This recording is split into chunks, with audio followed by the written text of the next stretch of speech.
நீங்க ஒரு புத்திசாலியான நபர் அப்படின்றதுக்கான சில அறிகுறிகள். 1. உங்களோட பலத்தையும், பலவீனத்தையும் நல்லா தெரிஞ்சு வச்சிருப்பீங்க.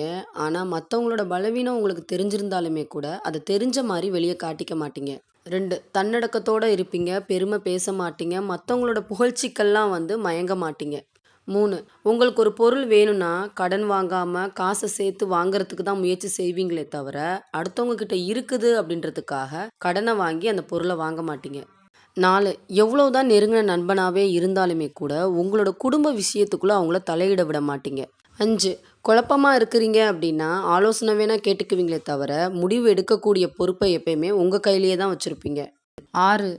எந்த ஒரு புத்திசாலியுமே ஒரு அரசியல்வாதிக்காகவோ, இல்ல விளையாட்டு வீரருக்காகவோ, இல்ல சினிமா நடிகர்களுக்காகவோ சண்டை போட மாட்டாங்க. திறமைக்கு மதிப்பு குடுக்கக்கூடியவங்களா இருப்பாங்க. 7. யாரோட விஷயங்கள்லயும் தேவையில்லாம தலையிட மாட்டாங்க. வீண் வாக்குவாதங்கள்ல ஈடுபட மாட்டாங்க. தன்னோட வேலைகள்ல கவனம் செலுத்தக்கூடிய நபரா இருப்பாங்க. 8. தோல்விக்கு துவண்டு போய் ஒரே இடத்திலே முடங்கி போகாம, அடுத்து நடக்கக்கூடிய வேலைகள்ல கவனத்த செலுத்தக்கூடியவங்களா இருப்பாங்க. 9. குறுக்கு வழியில சம்பாரிக்கணும் அப்படின்னு நினைக்க மாட்டாங்க. 10.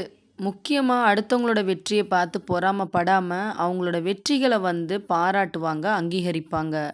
நீங்க நல்லா பேசக்கூடியவங்களா இருந்தா, இந்த வீடியோ உங்களுக்கு தான். பேசி ஜெயிக்கிறது தான் புத்திசாலித்தனம்னு நம்ம நெனச்சிருப்போம். ஆனா, இன்னும் சில இடங்கள்ல நம்ம பேசாம அமைதியா இருந்து எதிரிகள பேச விட்டு ஜெயிக்கிறதும் கூட புத்திசாலித்தனம் தான். ஏன்னா, நம்ம அதிகமா பேச பேச நம்மளையே அறியாம நம்மளோட ரகசியங்கள மத்தவங்க கிட்ட சொல்றோம். இது நமக்கு ஒரு விதமான பலவீனம் தான். அதுக்காக பேசவே கூடாதுன்றது கிடையாது. எந்த இடத்துல பேசணுமோ அங்க பேசணும். தேவையில்லாத இடத்துல அமைதியா இருக்கணும். எதுவுமே இல்லாதவங்களுக்கு எது கிடைச்சாலும் அதிசயமா தான் இருக்கும். எல்லாமே இருக்கிறவங்களுக்கு எது கிடைச்சாலும் அலட்சியமா இருக்கும். இந்த அதிசயத்துக்கும், அலட்சியத்துக்கும் இடையில மாட்டிக்கிட்டு தவிக்கிறதே இங்க மனித பிறவியோட வேலையாவே இருக்குது. இருக்கிறத வச்சு திருப்தி அடையக்கூடிய மனசு அப்படின்றது நம்மள்ல யாருக்குமே இல்ல. அது மட்டும் இல்லங்க. திருப்தி தான் இந்த உலகத்திலே சிறந்த செல்வம் அப்படின்றதையும், பொறுமை தான் இந்த உலகத்திலேயே மிக சிறந்த குணம் அப்படின்றதையும் நம்ம உணர்ந்தா போதும், நம்மளோட வாழ்க்கையில நிம்மதி அப்படின்றது தானாவே கிடைச்சிரும். இங்க உதவி செய்றதுக்கு யாரும் வரமாட்டாங்க. ஆனா, உபத்திரம் பண்றதுக்கு தயாரா இருப்பாங்க. நம்மள யாரும் உற்சாகப்படுத்த மாட்டாங்க. ஆனா, விமர்சனம் செய்றதுக்கு நீயா நானான்னு போட்டி போட்டுக்கிட்டு வருவாங்க.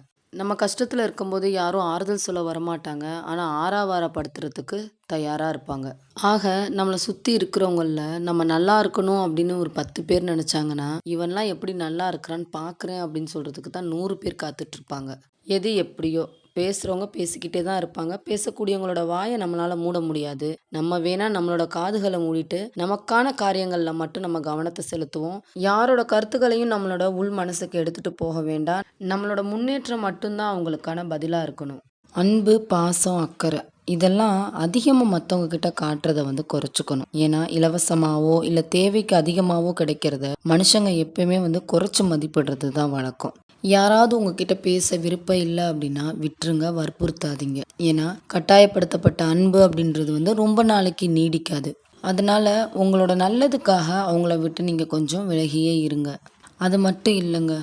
உங்க மேல மத்தவங்க கவனம் செலுத்தணும், அன்பு வைக்கணும், அக்கறையா இருக்கணும் அப்படின்லாம் ஏங்காதீங்க. ஏன்னா, யாரும் யாரு கூடயும் கடைசி வரைய வாழ்க்கை பயணத்துல வரப்போறது கிடையாது. ஒரு குறிப்பிட்ட காலத்துக்கு அப்புறம் ஒவ்வொருத்தருமே அவங்கவங்களோட வாழ்க்கைய தனியா தான் வாழ்ந்தாகணும்.